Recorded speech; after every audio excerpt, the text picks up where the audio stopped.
السلام عليكم ورحمة الله. عن ابن عباس رضي الله تعالى عنه قال رسول الله صلى الله عليه وسلم لو كان شيء سابق القدر لسبقته العين وإذا استغسلتم فاغسلوا.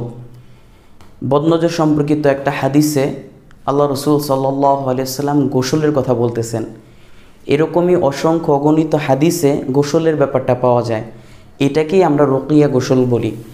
তো বদনজর সম্পর্কিত পেশেন্ট, জিন জাদুর পেশেন্টদেরকে আমরা রুকিয়া গোসল লিখে দিয়ে থাকি। আসলে প্র্যাকটিক্যালি ওরকমভাবে কখনোই দেখানোর সুযোগ হয় নাই রুকিয়া গোসলের পানিটা কিভাবে তৈরি করতে হয়। তো এর জন্য আজকে ভিডিওটা তৈরি করা, যাতে খুব সহজেই আপনারা বুঝতে পারেন কিভাবে রুকিয়া গোসলের পানিটা তৈরি করা যায়। রুকিয়া গোসলের পানি তৈরি করতে সর্বপ্রথম যে প্রশ্নটা আসে, হুজুর কতটুকু পানি নিব? এই প্রশ্নের উত্তরটা হলো, আপনার গোসলের জন্য, পেশেন্টের গোসলের জন্য যতটুকু পানি প্রয়োজন সম্পূর্ণ পানিটুকু পড়তে হবে, অর্থাৎ সম্পূর্ণ পানিটুকু নেবেন। বড় একটা পাত্রে পানি নিলে ইনশাআল্লাহ গোসলের পানিটুকু হয়ে যাবে। দ্বিতীয় নাম্বার, হুজুর কি পানি নিব? তো এই প্রশ্নের উত্তর হচ্ছে যে আপনি যদি নদী বা সমুদ্রের পানি ব্যবহার করতে পারেন উত্তম হয়। আপনি যদি বৃষ্টির পানি ধরে ওই বৃষ্টির পানিটা দিয়ে রুকিয়া গোসলের পানিটা তৈরি করতে পারেন, সেক্ষেত্রে উত্তম হয়। তৃতীয় নাম্বার, যে আপনি যদি পানির সঙ্গে জমজমের পানি যুক্ত করতে পারেন, সেক্ষেত্রে উত্তম হয়। এই কোনোটাই যদি না থাকে, সেক্ষেত্রে আপনি আপনার টিউবওয়েলের পানি দিয়ে, আপনি আপনার কলের পানিটা দিয়েও খুব সহজে রুকিয়া গোসলের পানিটা তৈরি করতে পারেন ইনশাআল্লাহ। তৃতীয় নাম্বার, অনেকেই রুকিয়া গোসলের পানির মধ্যে অনেক সাপ্লিমেন্টারি যুক্ত করে। তো এইটা ম্যান্ডেটরি, আহামরি জরুরি কোনো কিছু না। তারপরেও উত্তম হয় যদি পেশেন্ট বেশি ইফেক্টেড হয়, সেক্ষেত্রে আপনারা এক বালতি পানির মধ্যে 7টা পরিমাণ বড়ি পাতা শিলপাটায় বেটে মিক্স করতে পারেন ইনশাআল্লাহ। তো এটা হলো বিষয়। যে চতুর্থ নাম্বার, আমরা রুকিয়া গোসলের পানিটা কিভাবে তৈরি করব, কি কি পড়তে হবে। সর্বপ্রথম রুকিয়া গোসলের পানি তৈরি করার জন্য উত্তম হবে এরকম পানি নেওয়া।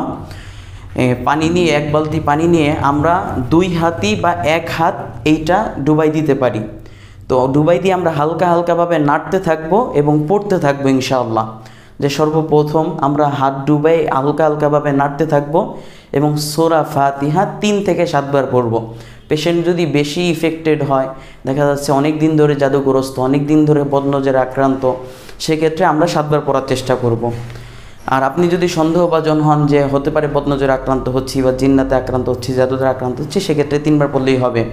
সূরা ফাতিহা 3 বার। দ্বিতীয়ত আমরা আয়াতুল কুরসি 3 বার পড়ব, 3 থেকে 7 বার।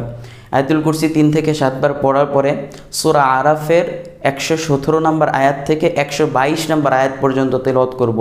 যে ওয়াওহাইনা ইলা মূসা আন আলকি আসাক ফাইদা হিয়া তালকাফু মা ইয়াফিকুন ফাওয়াকাআল হাক ওয়া বাতালা মা কানু ইয়ামালুন ফাগুলিবু হুনালিকা ওয়ানকালাবু সাগিরিন ওয়া উলকিয়াস সাহারাতু সাজিদিন ক্বালু আমান্না বিরাব্বিল আলামিন রাব্বি মূসা ওয়া হারুন।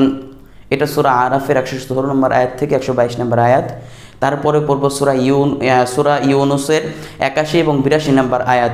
ফালাম্মা আলকাউ ক্বালা মূসা মা জিতুম বিহিস সিহর ইন্নাল্লাহা সায়ুবতিলু ইন্নাল্লাহা লা ইউসলিহু আমালাল মুফসিদিন ওয়া ইউহিকুল হাক্ক বিকালিমাতিহি ওয়ালাউ কারিহাল মুজরিমুন। এরপরে সূরা তাহার 79 নম্বর আয়াত তেলাওয়াত করতে হবে। وألق ما في يمينك تلقف ما صنعوا إنما صنعوا كيد ساحر ولا يفلح الساحر حيث أتى। এরপরে সূরা কাফিরুন, সূরা ইখলাস, সূরা ফালাক, সূরা নাস, অর্থাৎ 4 গুল যেটা পড়া হয় সব কয়টা সূরায় আমরা 3 থেকে 7 বার তেলাওয়াত করব ইনশাআল্লাহ। সব কিছু তেলাওয়াত শেষ। আমি কিন্তু এই পর্যন্ত পানিতে কোনো ফু দেই নাই। সব তেলাওয়াত শেষ, 3 বার করে তেলাওয়াত করছি বা 7 বার করে তেলাওয়াত করছি। 7 বার করে তেলাওয়াত করার পরে আমরা এটার মধ্যে 3টা ফু দিব ইনশাআল্লাহ। 3টা ফু দেওয়ার পরে আমরা এখান থেকে হাতে পানি উঠায়া 3 কোষ পানি পরিমাণ পেশেন্টকে খাওয়াবো। 3 কোষ পরিমাণ পেশেন্টকে পানি খাওয়ানোর পরে বাকি পানিটুক দিয়ে পেশেন্ট গোসল করে নেবে ইনশাআল্লাহ। এর মধ্যে আমি আবারও বলতেছি কি কি তেলাওয়াত করা হবে। সর্বপ্রথম সূরা ফাতিহা, দ্বিতীয় নাম্বার আয়াতুল কুরসি, তৃতীয় নাম্বার সূরা আরাফের 117 নম্বর আয়াত থেকে 122 নম্বর আয়াত পর্যন্ত, চতুর্থ নাম্বার সূরা ইউনুসের 81 এবং 82 নম্বর আয়াত, তৃতীয় নম্বর সূরা তাহার 79 নম্বর আয়াত তিলাওয়াত করে তারপরে চারকুল সূরা কাফিরুন, সূরা ইখলাস, সূরা ফালাক এবং নাস তিলাওয়াত করে পানির মধ্যে ফু দিবে, অতঃপর পানিটা খাবে পেশেন্ট, তারপরে পানি টুক দিয়ে গোসল করবে। তো এখন এই তেলাওয়াতটা কি পেশেন্টকেই করতে হবে, পানিটা কি পেশেন্টকেই তৈরি করতে হবে? ব্যাপারটা এরকম না, পানিটা যে কেউ তৈরি করে দিতে পারে।